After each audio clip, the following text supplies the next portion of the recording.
დღეს ახალი სტილით 3 ივლის წმინდა მართლმადიდებელი სამოციქულო ეკლესია დღესასწაულობს ყოველთა ქართველთა წმინდანთა კრებას და მოიხსენიებს ყოველთა ღირსთა და ღმერთშემოსილთა მამათა ათონის წმინდა მთაზე გაბრწყინებულთა წმინდა მოწამეებს ინას, პინას და რიმას, წმინდა მოწამეებს არისტოკლე ხუთს, დიმიტრი დიაკონს და ათანასე წიგნის მკითხველს, წმინდა მღვდელმოწამე მეთოდის, წმინდა ლევკიოს აღმსარებელს, წმინდა მოწამეებს იოსტოს და დულას, წმინდა მღვდელმოწამე ასვინკრიტეს, ღირს იოსებ განშორებულს.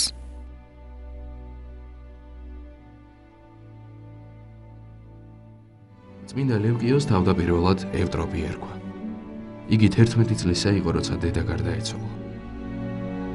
მამამისმა კი მონასტერს მიაშურა და ბერად აღიკვეცა. იქ მან ვაჟიშვილიც წაიყვანა, რომელმაც კარგად შეისწავლა წმინდა წერილი.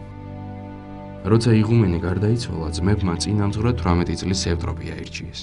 მიუხედავად იმისა, რომ ის ჯერ ბერად აღკვეცილი არ იყო. წმინდანმა უარი განაცხადა დიდ პატივზე და სავანე 7 წელი წინამძღვრის გარეშე დარჩა. მალე ევდოკის ღვთისაგან ეუწყა, რომ რამდენიმე ხანში გარდაიცვლებოდა. მისი ვაჟი კი მღვდელმთავარი გახდებოდა.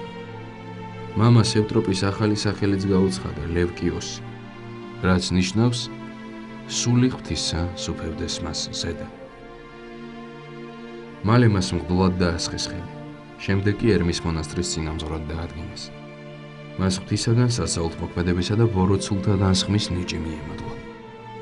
ალექსანდრიელი ეპისკოპოსის ფილიპეს მოწამეობრივი აღსასრულის შემდეგ მის ნაცვლად ლევკიოსი აირჩიეს. იგი მრავალ კერპთაყვანისმცემელს ანათლებდა ჭეშმარიტი სარწმუნოებით და მოაქცევდა, რისთვისაც გაბოროტებულმა ეპარქმა მისი მოკლა გადაწყვიტა.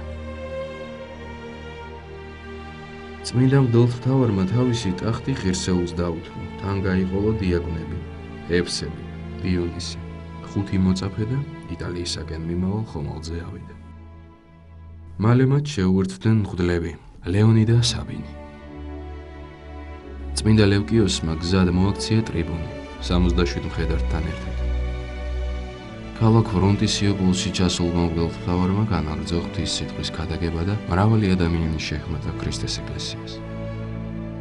როცა ქალაქის თავმა შეიტყო ტრიბუნის გაქრისტიანების ამბავი, ლევკიოსი თავისთან დაიბარა და უთხრა, რომ მაშინ ირწმუნებდა მის ღმერთს თუ გვალვით შეწუხებულ ქალაქს წვიმას მოუვლენდა. წმინდანმა შეკრიბა სამღვდელო კრებული ქრისტიანები და მათთან ერთად მხურვალედ შესთხოვა უფალს ტრიბუნის სურვილის ასრულება. მალე ცაზე საავდრო ღრუბლები გამოჩნდა და გაწვიმდა. ამ სასწაულის მხილველმა ანტიოქოსმა და ვრონტისიოპოლის მთელმა მოსახლეობამ ნათელი იყო. იმ დღეს 27,000 ადამიანი მოინათლა. ამ მოვლენის აღსანიშნავად ღვთისმშობლის სახელობის ტაძარი ააგეს. მალე წმინდა მღვდელმთავარი დასნეულდა და უფლისაგან ეუწყა, რომ მისი ამ ქვეყნიდან გასვლის ჟამი დადგა.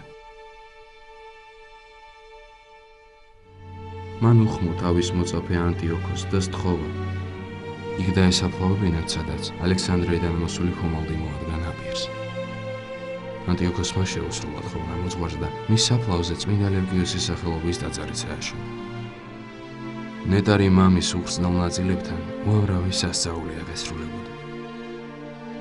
დღევანდელი დღის მფარველი წმინდანების ლოცვით და მეოხებით უფალმა დაიცვას და დაიფაროს სრულიად საქართველო. ამინ.